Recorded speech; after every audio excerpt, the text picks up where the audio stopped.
Hola gente, ¿qué tal? En este video vamos a ver un sensor de temperatura analógico del tipo RTD. Como podrán observar, el mismo tiene tres conductores y además estarán observando que hay varios circuitos aquí detrás armados, ¿no? En dos protoboards. Estos circuitos nos van a ayudar a condicionar la señal de este sensor. Así que vamos a ver de qué se trata esto.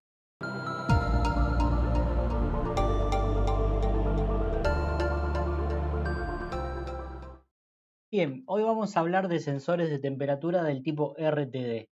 Esta es una sigla que significa detectores de temperatura de resistencia y como ya se estarán imaginando son sensores que varían su resistencia ante un cambio en la temperatura, ¿no? Estos sensores se presentan en varias formas, yo acá traje unas fotos. En primer lugar, acá tenemos un encapsulado tipo DIP, podríamos decir, que sería para sensar la temperatura, por ejemplo, de algún disipador, ¿no? En un PCB. Acá tenemos el mismo sensor con una vaina de acero, ¿no? Y un cable especial, ¿no? Que soporta la alta temperatura. Acá tenemos más o menos algo similar a esto, pero este modelo es el que yo compré, por eso puse la foto, ¿no? Son más económicos, nuestros sensores son bastante caros. Fíjense que acá tiene tres cables. Y acá tenemos nuevamente el mismo sensor. No sabemos si de tres, de dos o cuatro conductores, eso ahora lo vamos a charlar. Pero acá tenemos el sensor con una forma muy particular que sirve para tomar temperatura, por ejemplo, de un horno, de algún fluido, etc. Esto se utiliza mucho en ambientes industriales. Y por último acá tenemos nuevamente otra versión del mismo sensor, pero con cuatro cables.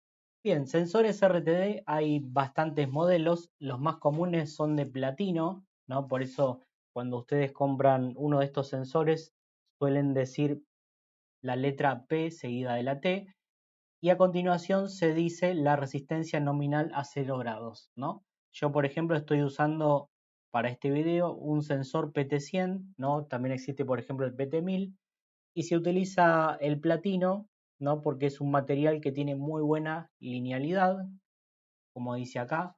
Bueno, acá dice razonablemente, pero la verdad es que es un poquito más que razonable, al menos para mí.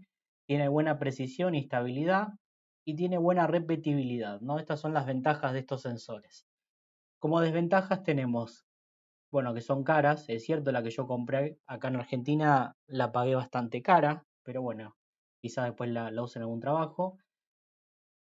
Requiere excitación por corriente, ¿no? Tenemos que hacerle circular una corriente para nosotros después medir la caída y transformar ese dato de tensión en temperatura, ¿no? Obviamente esa excitación de corriente debe ser muy controlada y una corriente extremadamente baja para no generar autocalentamiento por efecto Joule, ¿no? Como dice acá.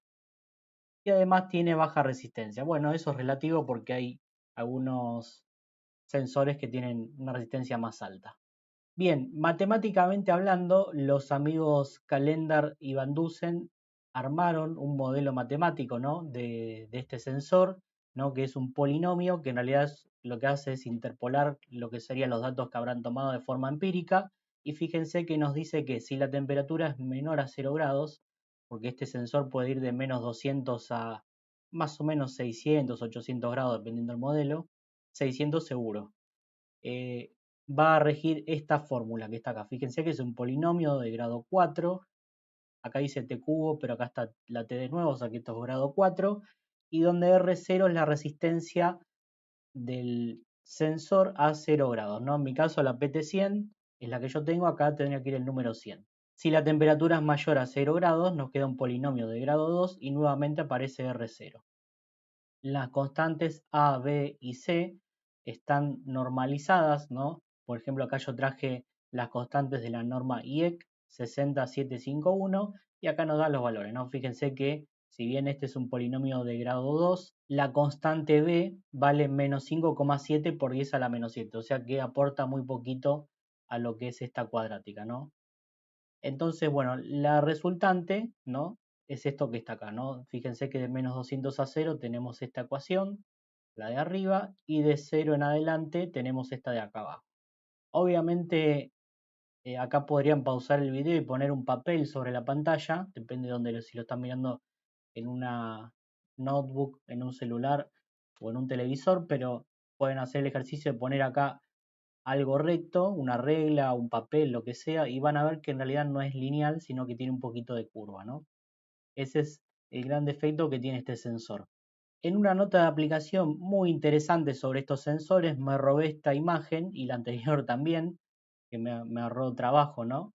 Y fíjense que nos muestra cómo es la no linealidad entre menos 200 y 850 grados, ¿no? Fíjense que arranca en 0 ohm, tiene un máximo más o menos alrededor de los 300 grados, un poquito más quizá, ¿no? Y después vuelve a bajar, ¿no? Y el error máximo más o menos son 16 ohm. Bueno, esto es una gran desventaja de estos sensores, ¿no?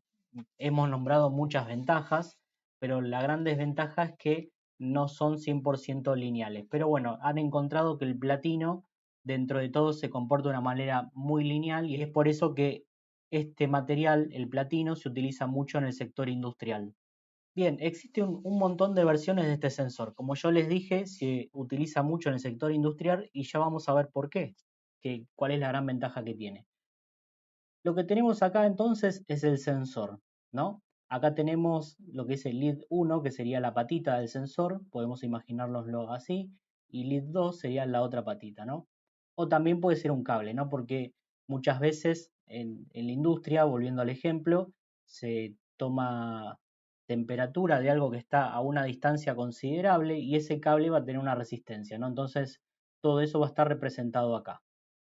Existe otra versión de estos sensores que es que tienen tres cables en su salida. Tenemos una patita o un cable, otro cable y otro tercer cable, ¿no?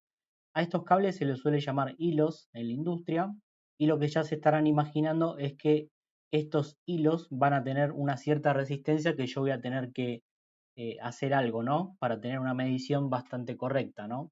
Y por último tenemos la versión, que es la mejor obviamente, que es de 4 hilos, ¿no? Fíjense que tenemos acá el sensor, pegadito al sensor tenemos 2 hilos y en los extremos tenemos 2 hilos más. Bien, vamos a ver las formas de medición. La forma de medición, la más simple de todas, ¿no? Como nosotros dijimos hace un rato, yo tengo que excitar a este sensor con corriente, ¿no? Obviamente va a circular una corriente que yo la tengo que controlar, obviamente, y no le voy a poner un amper, ¿no? Porque si no esto se va a calentar, lógico. Le voy a poner, normalmente se usa como corriente máxima 1 miliamper y de ahí para abajo. 500 miliamper, 100 miliamper, 200, no sé, lo que sea necesario según la aplicación, ¿no?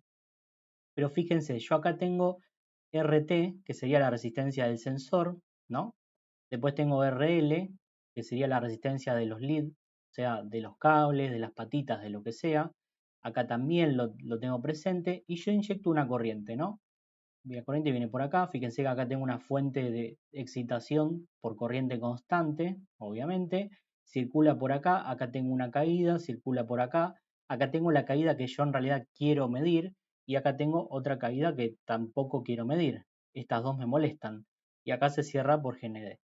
Y bueno, yo vengo con el tester, mido acá y ¿qué voy a medir? Bueno, estas tres resistencias están en serie, o sea que voy a leer la caída del sensor más la caída por los dos hilos. Entonces acá tenemos un error bastante grave, ¿no? Y es que si necesitamos poca precisión, este sensor así me sirve. Ahora, si yo por ejemplo estoy en un ambiente industrial y estoy tomando temperatura a un horno que está a 30 metros, por algún motivo, ¿no? Yo tengo el controlador, que hay un montón de controladores industriales para este tipo de aplicaciones, y yo tengo 30 metros en una patita, 30 metros en la otra pata, y bueno, yo acá tendré, no sé, 300 miliohm, por decir algo, y voy a tener una caída debido a esa distancia y la temperatura sensada no va a ser la correcta, ¿no? Entonces, esto, así como está, para esa aplicación mucho no me sirve. Bien, para empezar a resolver estos problemas existen lo que se llama sensores con tres hilos, ¿no? Fíjense, tenemos varias formas de conectarlo. La que está acá yo no lo voy a hacer, pero igual lo quería mostrar. Entonces, acá yo tengo la resistencia del sensor, tenemos la resistencia de un hilo, la del hilo 2 y la del hilo 3. Lo que armé acá fue un puente de Whiston, ¿no? Que también se usa para medir este tipo de sensores y va muy bien. Y fíjense, en este extremo del puente de Whiston yo tengo la resistencia del hilo 1 más la resistencia del sensor. Obviamente estas dos resistencias se van a equilibrar con R2. Por otro lado, tengo la resistencia del hilo 2 que viene acá al centro, que yo acá voy a poner un dispositivo que tenga alta impedancia, por lo tanto, la corriente que va a circular por el hilo 2 va a generar una caída, pero es tan poquita la corriente que yo voy a hacer circular que esta caída es despreciable. Y la resistencia del hilo 3 va a estar en serie con R3 y por lo tanto tiene que ser equilibrada por R1. De esta manera yo me saco de encima de manera bastante bien todas las resistencias provocadas por los hilos, ¿no? Entonces, bueno, esta sería una configuración bastante buena. No es la que vamos a usar, tampoco voy a usar esta. Fíjense que esta es distinta. Yo acá tengo la corriente de excitación. Acá la corriente ingresa por acá, ¿no? Acá ingresa por acá.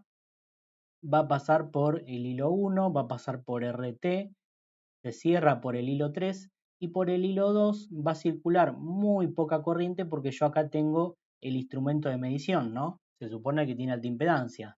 Ahora, acá la resistencia del hilo 1, debido a esta corriente, sí me va a generar una caída, por lo tanto me va a agregar un error, ¿no? Yo se los puse acá. Con lo cual, esta medición no es tan mala, pero sí, fíjense que agregando un hilo más, porque primero vimos la medición a 2 hilos, que era una mala medición, y esta con 3 hilos, sin el puente Whiston, es mucho mejor. Solo que la resistencia del hilo 1 me va a generar una caída porque está en serie con RT y me genera un error.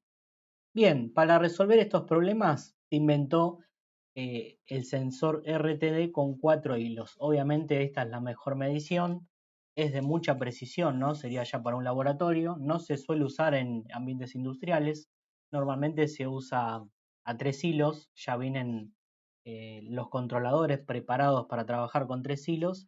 Y acá lo que tenemos es una medición muy interesante que es más del tipo Kelvin. Fíjense, yo acá tengo una corriente de excitación, ¿no? Que viene por este hilo, pasa por el sensor, sigue por este hilo y se va a GND. Listo. Hasta acá ningún problema. Ahora bien, yo tengo que tomar una medición. Bueno, yo tengo estos dos hilos, ¿no? Que están acá unidos a las patitas del sensor. Y acá voy a poner un voltímetro, por ejemplo, ¿no? Voy a hacer una medición de tensión. Obviamente el voltímetro tiene una alta impedancia, como yo decía recién. La corriente que va a circular acá es muy chiquita, es muy baja, por acá también, y la caída debida a la resistencia del hilo 2 y al hilo 3 va a ser despreciable, con lo cual acá estamos en una medición del tipo Kelvin y es una de las mejores, ¿no? Lamentablemente yo tengo un PT100 de 3 hilos, así que esto no lo voy a hacer, pero sí está bueno mostrarlo, decirlo, conocerlo, y obviamente que si necesitan mucha precisión, porque están trabajando, no sé, en un laboratorio, esto es ideal. Bien, cambiamos un poco ahora el panorama de la teoría. Hasta ahora venimos viendo cómo es el sensor, cómo trabaja, que lo tengo que excitar con corriente, cuántos tipos de sensores existen, y ahora nos vamos a empezar a abocar a resolver nuestros problemas electrónicos. Yo les decía que tengo que excitar al sensor con corriente constante, y bueno, hay un montón de formas de armar fuentes de corriente constante. Yo traje una que me gusta mucho, que bueno, no es esta es con un TL431. Fíjense que acá tenemos una resistencia de entrada, acá tenemos un transistor NPN y acá tenemos una resistencia de shunt, ¿no? Una RS que acá me dice que es al 0,1%. Y la corriente de salida va a ser esa tensión de referencia, que para el TL431 son 2,5 volt, dividido el valor de RS, ¿no? Acá también podrían poner algún potenciómetro variable, ¿no? Siempre y cuando hagan circular muy poca corriente. Y de esta forma ustedes pueden programar una corriente constante. Otra forma de obtener corriente constante es con una referencia de corriente, ¿no? Yo este integrado lo tengo, pero a propósito no lo voy a usar en este video. Si quieren hacemos otro video con algún otro sensor o con este mismo, pero con esta referencia. Pero me gustó para mostrárselas porque está muy buena. Fíjense que tiene acá un espejo, acá tenemos dos entradas o salidas, yo lo uso como quiero, de 100 microamperes. Y bueno, ustedes lo pueden poner en serie, en paralelo, pueden hacer un millón de configuraciones. Curiosamente, leyendo la hoja de datos, porque ya me acordaba que la gente de Texas me había enviado esta referencia de corriente, y fíjense qué casualidad lo que encontré, ¿no? Esta foto la saqué del datasheet y es una aplicación de esta referencia. ¿Y qué hacen? Bueno, alimentan con corriente constante a un RTD. Es un poco curioso la configuración, ¿no? Fíjense que le hacen circular 100 microamperes, es poquitísimo, ¿no? Después acá tiene un amplificador también de Texas, que yo no tengo, que es el INA 326, que también la tallita está muy bueno. Pero fíjense, como yo les dije que la referencia les daba dos fuentes de corriente, la primera la hacen circular por el RTD. Fíjense que acá me está diciendo que tiene un cable de 300 metros, ¿no? Es bastante, ¿no? Son 3 cuadras de cable y que tiene una resistencia de 10 ohm. Para 100 microamperes, acá tengo una caída de 1 milivolt, ¿no? Para la otra patita tenemos lo mismo, o el otro cable, ¿no? Mejor dicho, y para el tercer cable lo mismo. Obviamente a mí me interesa saber cuál es la caída acá, ¿no? Entonces lo que hicieron fue inyectar 100 microamperes por acá, inyectan 100 microamperes por acá también, se cierran por acá, y además pusieron una R3. Esta R3 va a generar otra caída y esta caída se va a restar con esta. Fíjense lo que yo les decía recién, tenemos acá una caída de 14 milivolt, 14.8, menos la caída debido a R3 menos 7,87 y me da una tensión diferencial de 6,93 milivolts. La verdad que está muy buena la solución, por eso se los muestro. Cuando uno encuentra una joyita de estas en internet hay que mostrarlas. ¿Y por qué hacen esto? Me estarán preguntando. No, no es para gastar dinero. Bueno, esto lo hacen porque este operacional tiene una ganancia bastante alta. Más o menos, yo no me acuerdo ahora, pero está amplificando 600 y pico de veces, no sé, digamos 680, 690, no me acuerdo cómo era la cuenta, acá está, dos veces R2 sobre R1, sí, 698, ¿no? Porque este 2 se cancela con este 2, 698 veces, casi 700 veces, y si acá no hacen esta resta, el fondo de escala de este operacional se les pasa de 5 volt, con lo cual con esto achican la diferencia, ¿no? Y bueno, hacen que la salida esté entre 0 y 5 volts. La verdad que está muy inteligente, muy bien pensado y está muy bueno que lo vean. Bien, ahora sí vamos a ver cómo armamos nuestra referencia de corriente constante, ¿no? Yo voy a trabajar con 1 mA y lo que voy a hacer primero es tratar de obtener una referencia, ¿no? Yo siempre tengo que tener una referencia, no puedo partir de la nada. Entonces, lo que se me ocurrió es buscar alguna referencia de buena calidad. ¿Qué hice? Agarré el TL431, ¿no? Fíjense que uní la referencia con el cátodo, el ánodo va a GND, le puse una resistencia de 500 ohm, para que en 5 volt circulen 10 mA. Y acá obviamente tenemos 2,5 volt, ¿no? Después acá le puse un buffer, ¿no? Recuerden que esto es un adaptador de impedancia donde la tensión de entrada es igual a la de salida, pero la corriente en la salida está provista con el operacional. Con lo cual garantizamos que acá haya una muy buena estabilidad. Y de paso acá le agregamos un capacitor, ¿no? Yo no lo puse, pero hay que hacerlo. Entonces, este es el circuito que yo voy a usar para generar mi corriente constante. Fíjense, vamos a concentrarnos acá un poquito. Tenemos un amplificador operacional que está trabajando de manera diferencial. Fíjense que esta parte del operacional tiene dos resistencias iguales. Una está conectada a GND, otra está de feedback. Y por el otro lado tenemos una resistencia R4 igual a R3, también igual que del otro lado, o sea, de 25K, pero entramos con la referencia. Y del otro lado estamos censando, ¿no? En cada lado de esta resistencia de referencia que yo llamé RREF, estamos censando la tensión. ¿tá? Entonces lo que hace este operacional es fijarse qué tensión hay de este lado de la resistencia y qué tensión hay de este otro lado de la resistencia. ¿tá? En este punto, yo acá necesito tomar una muestra de la tensión, ¿no? E inyectarla para acá, pero yo quiero que acá circule exactamente 1 mA o lo más preciso posible y que parte de la corriente no vuelva al operacional, porque algo por más chiquito que sea va a volver. Entonces, a propósito, acá se pone un buffer, ¿está? Este es un truquito para que esto sea más preciso. Obviamente tenemos que usar una operacional más, ¿no? Pero bueno, no nos queda otra. Recuerden que por ley el operacional lo que hacía es tener la misma tensión en la entrada inversora como en la no inversora. O sea, acá va a haber una tensión y acá va a haber otra, ¿no? Yo acá estoy inyectando una tensión de referencia y yo acá tengo GND. Entonces, este operacional va a inyectar una tensión para que acá haya una caída que sea exactamente igual a la caída que hay acá, a la tensión que hay acá, mejor dicho, ¿no? Va a intentar buscar ese equilibrio, ¿no? Entonces, en términos matemáticos, ahora lo vamos a simular para que se entienda bien, tenemos que la tensión de salida del operacional 1B, yo puse BO 1B, que es este que está acá, no es la mejor nomenclatura, pero bueno, va a ser tensión de referencia, esta que está acá, por la ganancia, más tensión de salida en el operacional 1A, que es este que está acá.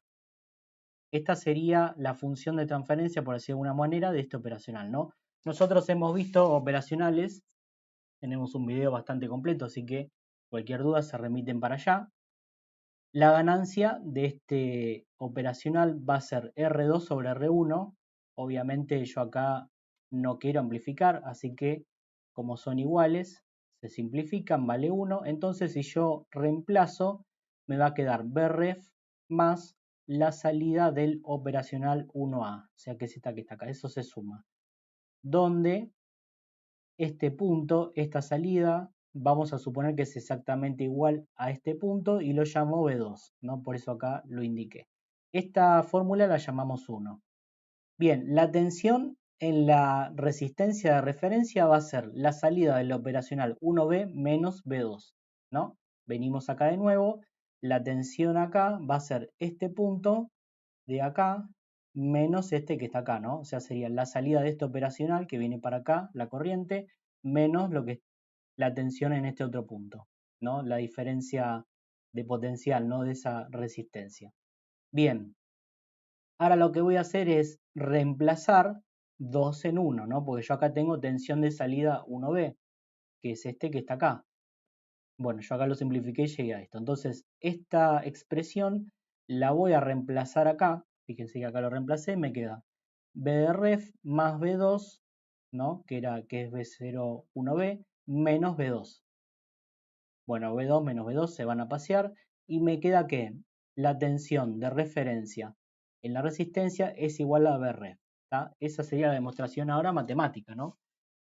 Pero bien, a mí qué es lo que me interesa, bueno, la corriente obviamente. Entonces esto es tensión de referencia, que ya la calculé, que es la tensión de referencia que me va a dar el TL431, 2,5 volt, dividido la resistencia de referencia que es de 2,5K. A propósito, ¿no?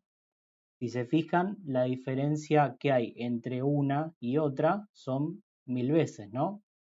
2,5 dividido 2K5 me da 1 miliamper, ¿no? Que es lo que yo quiero. Bien, estamos acá en el LTSpice, como siempre, está bueno simular.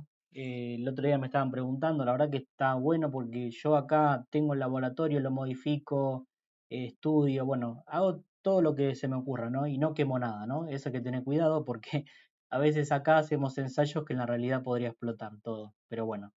Yo acá tengo separado por partes el video, ¿no? Obviamente esto después se lo dejo en GitHub. Y acá abajo tengo las directrices de LTSpice, ¿no? Porque quiero hacer distintos tipos de estudios. En este caso vamos a estudiar transitorios, así que acá hacemos clic derecho y sacamos el punto y coma para que las otras directivas de LTSpice no nos molesten. Bueno, ¿qué tenemos acá entonces? Y acá tenemos el TL431. Este modelo no lo tenía LTSpice, me lo bajé de la página de Texas. Después me robé el símbolo de internet, no sé dónde lo encontré. Pero bueno, tenemos lo mismo que vimos en la teoría, 5 volt, a eso no lo había dicho, 500 ohm, o sí creo que lo había dicho, no me acuerdo. Bueno, acá tenemos el seguidor y acá tenemos la salida.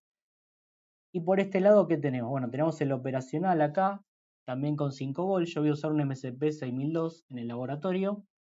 Y acá tenemos la configuración diferencial, la tensión de referencia, el buffer, ¿no? Y acá tenemos la entrada de la tensión de referencia, ¿no? Y acá tenemos la corriente de salida, ¿no? Que es lo más importante.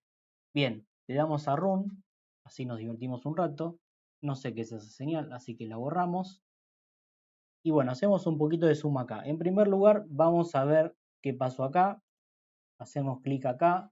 Bueno, me da 2,4945, o sea, casi 2,5 volt, casi. Si yo quisiera ver la corriente, hago clic acá.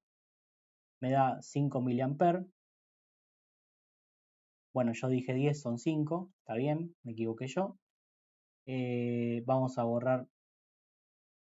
Ahí está. Y bueno, lo más importante, hacemos clic acá y fíjense que me da exactamente 1 miliamper, ¿no? Que era lo que yo quería. Obviamente todo esto es perfecto porque es un laboratorio virtual. Yo en el laboratorio real lo que hice acá en R2, en lugar de poner una resistencia, puse un potenciómetro de manera que yo lo voy a ir variando porque como tengo tolerancias en las resistencias, lo que hice fue moverlo, ¿no? El potenciómetro a fin de que acá circule exactamente 1 miliamper. Bien, otra cosa que podemos hacer es medir qué caída hay en esta resistencia. Queremos hacer una medición diferencial, así que lo que vamos a hacer es pararnos en este conductor, hacemos clic derecho y ponemos Mark Reference. Eso significa que a partir de ahora, en cualquier parte que yo mida en el circuito, va a estar referenciado acá y no a GND, ¿no? Como si fuese el tester, ¿no? Que tengo la punta negra, la punta roja, las pongo ahí y mido. Entonces hacemos clic y fíjense que tenemos casi la misma tensión de referencia, ¿no? O sea que acá está cayendo 2,5 volt.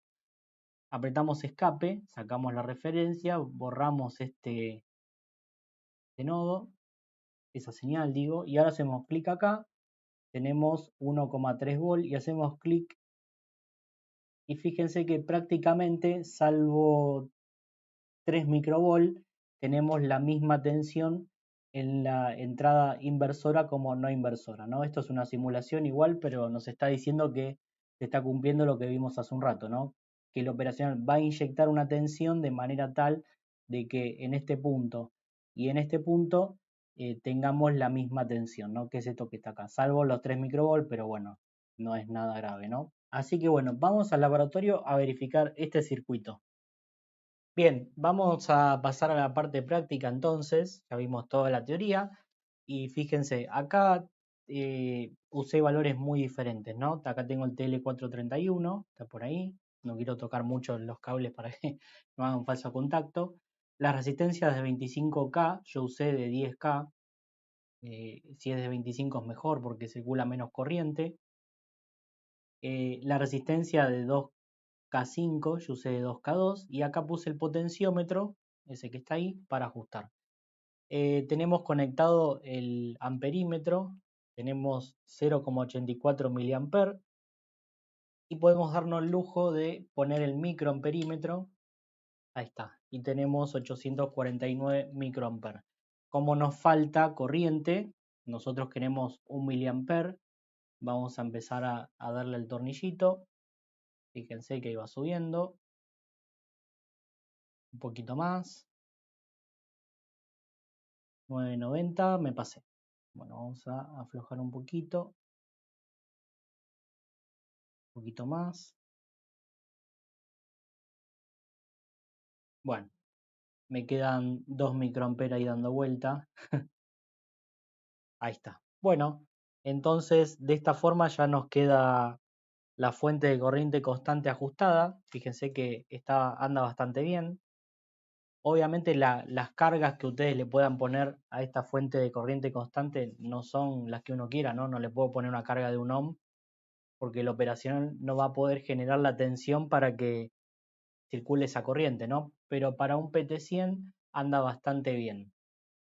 Dejamos el laboratorio atrás entonces y ahora sí vamos a ver este circuito que está muy bueno, que sirve para trabajar con sensores de 3 hilos, ¿no? Como es el caso de este PT100 que yo tengo acá en el laboratorio. Bien, yo acá dentro de este recuadro estoy representando el sensor. Yo estoy presuponiendo, ¿no? Que 10 miliohm en cada uno de los hilos, ¿no? Y acá tengo el PT100. Esto puede ser más, puede ser menos.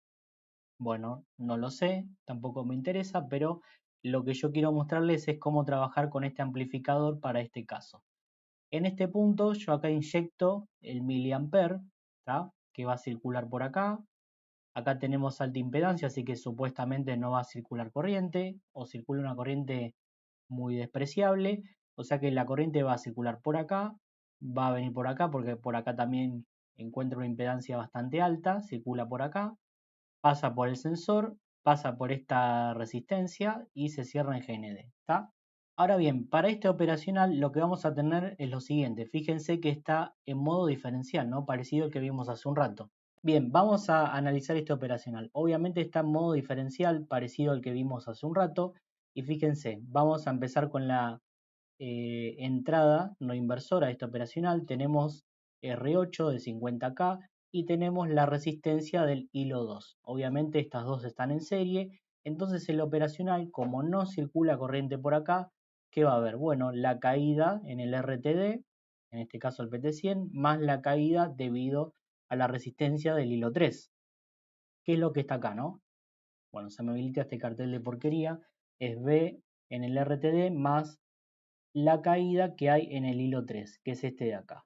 Multiplicado por ¿qué? Bueno, por una ganancia que es 1 más R7 sobre R6, estas dos. A mí acá en esta etapa lo que menos me interesa es amplificar. Y es por eso que tienen que poner resistencias como mínimo del 1%, ¿no? Bien, si analizamos ahora qué pasa en la entrada inversora de este operacional, ¿no? Esto va a haber la caída que se genera en el hilo 1, que es esta de acá, BRL1, más la caída en el RTD, que es la que está acá, más la caída en el hilo 3, multiplicado por R7 sobre R6. Ahora bien, R7 sobre R6 vale 1, entonces vamos a desarrollar esto a ver qué pasa. Acá es 1 más 1, 2, y acá es un 1, ¿no? Bien, acá subimos, bueno, que R7 es igual a R6, me adelanté un poquito, acá me queda un 2, acá me queda un 1, entonces yo acá puedo distribuir, acá distribuyo en menos y puedo trabajar. Y acá vamos a asumir que la resistencia del hilo 1 es igual a la resistencia del hilo 3, ¿no? Y obviamente acá lo puse en rojo y grande, ¿por qué? Porque bueno, asumir que esta resistencia es igual a esta ya es un error, ¿no?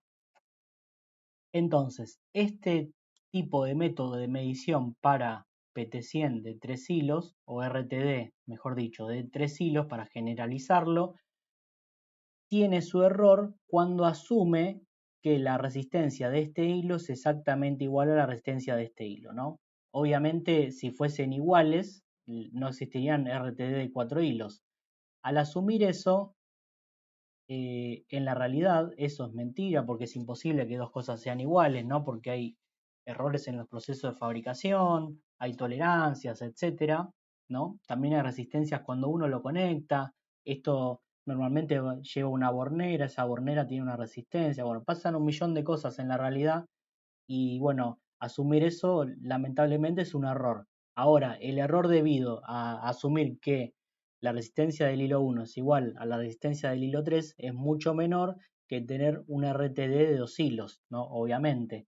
Entonces, en muchos sectores, como en la industria, se suelen hacer este tipo de diseños, ¿no? Se asume eso y bueno, no son tan malos dentro de todos los diseños y andan bastante bien. De hecho, lo más común es usar RTD de 3 hilos, ¿no? Bien, matemáticamente, ¿qué sucede? Estamos diciendo que RL1 es igual a RL3, acá hay un 2, acá había un 1, entonces ahora distribuimos el 2, distribuimos el menos, y fíjense qué me va a quedar, 2B RTD más dos veces la caída en el hilo 3, menos la caída en el hilo 1, menos la caída en el RTD, menos la caída en el hilo 3. Pero ¿qué pasa? Yo dije que la caída en el, o mejor dicho, la resistencia en el hilo 1 es igual a la del hilo 3. Entonces, dos veces la caída en el hilo 3 se cancela con este y con este. Entonces, ¿qué me va a quedar? Dos veces la caída en el RTD menos una vez la caída en el RTD. Y si simplificamos todo, fíjense que me queda que la salida del operacional 3 es igual a la tensión en el RTD.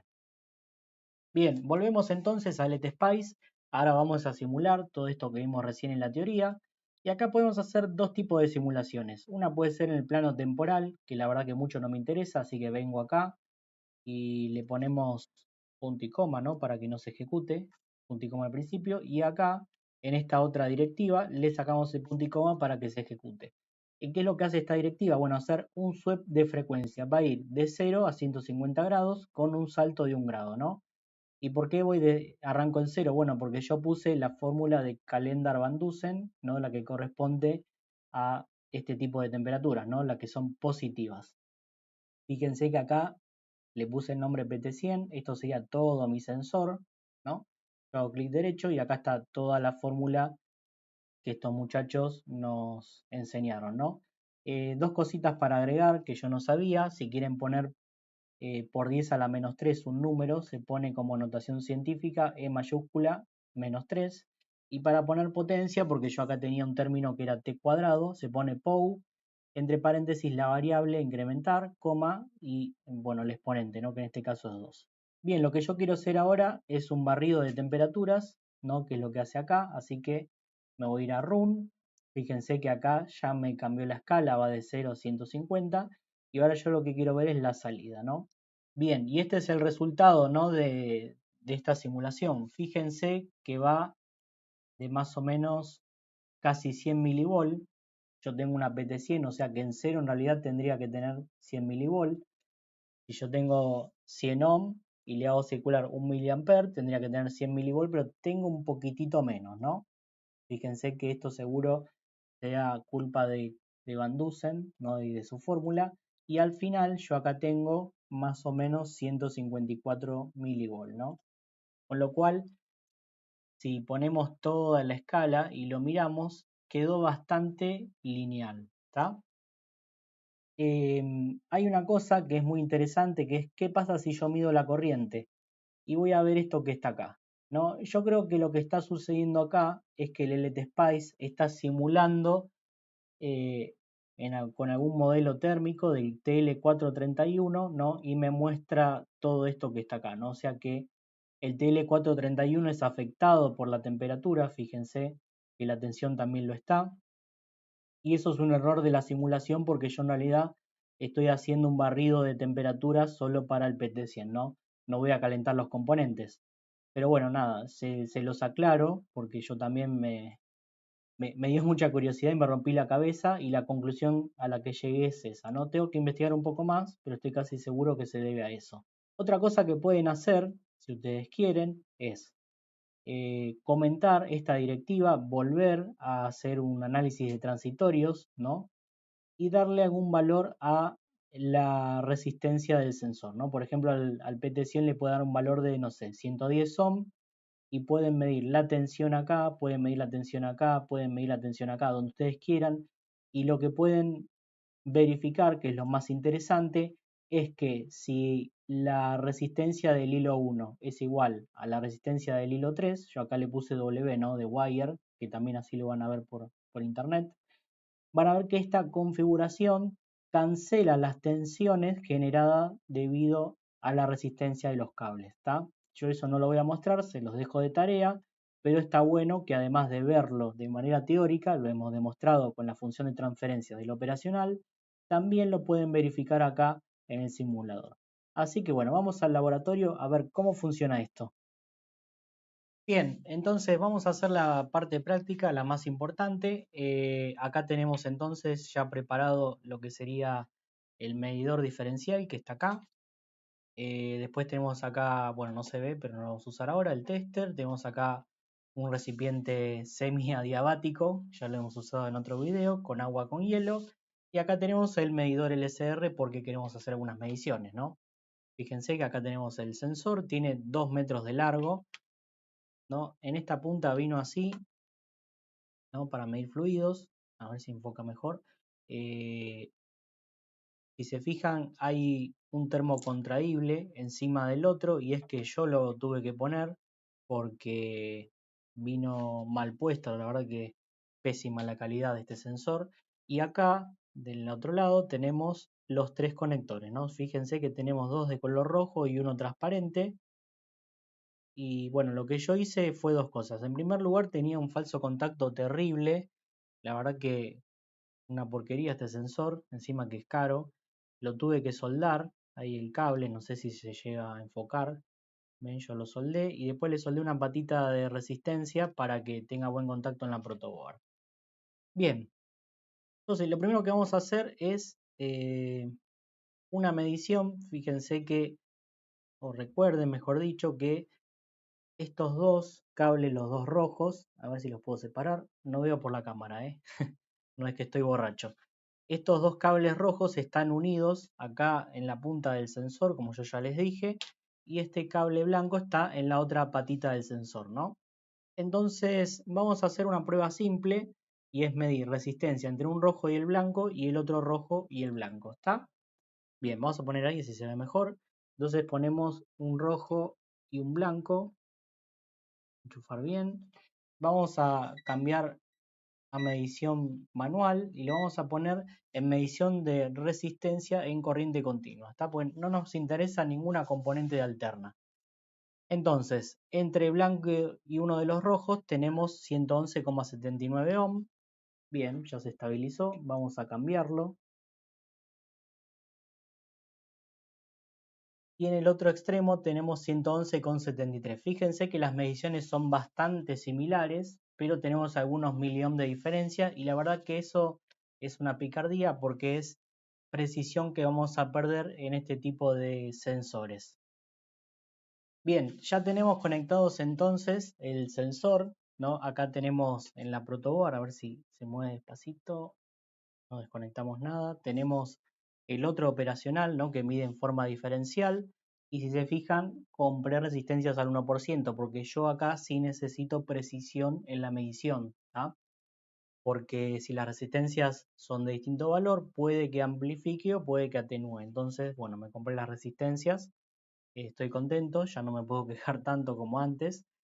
Y fíjense que tenemos una medición a la salida del operacional de 107,1 milivolt, ¿no? Veo mal atrás de la cámara, disculpen. Y bueno, no lo voy a calibrar porque no tiene sentido tener este circuito tan sensible en un protoboard, pero sí lo que vamos a hacer, algunas pruebitas. Yo acá tengo unos tarritos de helado, como hicimos la otra vez con el NTC, y lo que voy a hacer es ponerle un poco de agua fría con hielo, ¿no? Y ahí ponemos la sonda. Bueno, vamos a tratar de que se quede ahí, si quiere escapar. Bueno, ahí tenemos 97 milivolt, 96,9. Fíjense que bajó rápido. Ahora vamos a moverlo un poquito. Está bastante estable. Si quiere escapar.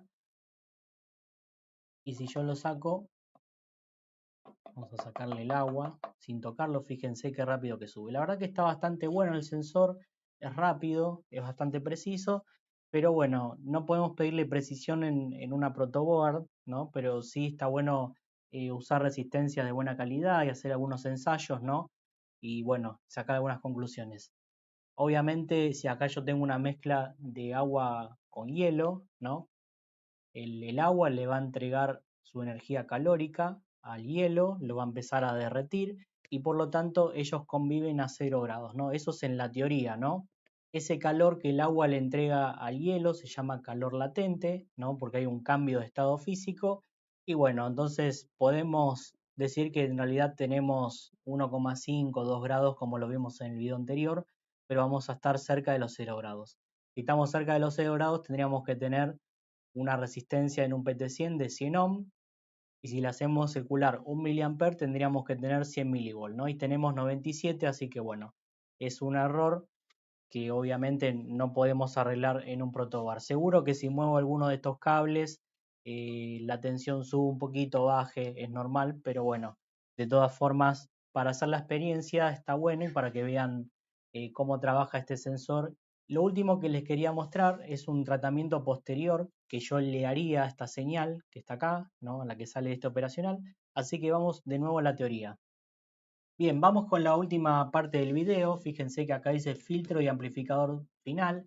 Y es que le vamos a hacer un acondicionamiento más a esta señal. Yo hice una saga de 3 videos de filtros. Yo sé que es un poco larga, tiene muchos ejemplos, pero me preguntaron muchísimo por el tema aplicaciones. Y bueno, la verdad que el tema aplicaciones, me gustaría que ustedes me digan más qué les gustaría que haga, pero se me ocurrió agregar una aplicación para este tipo de videos, o este tipo de sensor, mejor dicho, ¿no? Entonces, nosotros tenemos una señal que es del tipo, una señal de continua, ¿no? Obviamente este sensor no me entrega una señal alterna, la cual yo tengo que amplificar y separar de alguna posibilidad de que exista ruido, ¿está? Entonces, bueno, repasando un poquito lo que ya hemos visto, tenemos tres funciones de transferencia, acá tenemos el lugar de raíz, acá tenemos la respuesta a un escalón, y lo que tenemos que elegir con algún criterio, que yo ya lo expliqué en otro video, es cuál utilizar, ¿no? Como yo necesito que la señal sea lo más limpia posible. Obviamente voy a usar un filtro del tipo Bessel. Fíjense que ya la respuesta al escalón es la más suave. Lo que es Butterworth tiene un overshoot y lo que es Chebyshev peor, tiene un overshoot peor y que acá queda rebotando. Y Bessel nos sube más lento por ahí, pero se queda acá quietito, ¿no? No tiene error, quiero decir. Entonces, para cerrar este video, lo que vamos a hacer es diseñar un filtro para un sensor de temperatura RTD. Y acá, ojo con eso, ¿qué frecuencia de corte vamos a usar? Bueno, si es una señal de continua, vamos a estar lo más cercano posible. Y yo elegí, por ejemplo, 10 Hz. Y además le vamos a aplicar ganancia. Esta ganancia que yo apliqué es poquito. O sea, lo ideal sería tener una ganancia por ahí un poquito más baja y poner una etapa más y poner otra ganancia. Pero bueno, eso lo van a manejar ustedes. Esto yo lo inventé ahora antes de empezar a grabar el video, pero bueno, queda a criterio de ustedes, ¿no? Pero como para que vean un poquito una aplicación, ¿no? ¿Qué hacíamos entonces? Bueno, traemos las funciones de transferencia de Bessel, orden 2 vamos a hacer para que el filtro sea un filtro bueno, puede ser un poco más, pero 2 estaría bien, y llevamos los coeficientes que en este caso era 3 y 3, ¿no? Con esta fórmula calculamos el capacitor C sub 1, me da 1,5 faradios, C sub 2 con esta otra fórmula, yo voy rápido porque esto ya lo expliqué un montón de veces en los otros videos, me da 0,22 faradios y ahora lo que hacemos es renormalizarlo, ¿no? Le cambiamos la impedancia y la frecuencia. Factor de escala de impedancia usamos 10 a la cuarta y de frecuencia 2pi por 10, ¿no? O sea, 20pi. Bueno, acá están las fórmulas, ¿no? Cómo se cambian, se transforman los capacitores y las resistencias. Y por último tenemos que calcular la ganancia, ¿no? Recuerden que para esta topología, esta es la topología Salin Key, tenemos que calcular la ganancia con RB. Para calcular RB le damos un valor a RA y yo RA digo que vale 1K. Despejamos y me da que RB vale 9K, ¿no? Entonces, esto sería el filtro resultante. Fíjense, tenemos dos resistencias de 10K, son fáciles de conseguir. Una de 1K, bueno, la de 9K es un poco más complicado. Y tenemos un capacitor de 2,38 microfaradios y otro de 353 nano. Bien, para la simulación entonces, acá yo sí quiero detenerme un ratito, tomarme un tiempo y mostrarles algunas cosas. Recuerden primero sacar las directivas que no van a usar. Esta al principio le ponemos punto y coma. Y acá primero vamos a trabajar en el dominio del tiempo, ¿no? El dominio temporal, como se dice en la facultad, ¿no? Tenemos dominio temporal y frecuencial.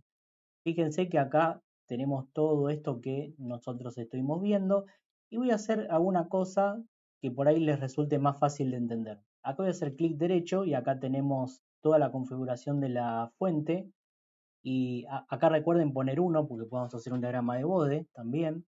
Pero fíjense, voy a inyectar una señal de 5 kHz que tenga una amplitud de 500 mV, una señal senoidal y que además tenga un offset de 200 mV.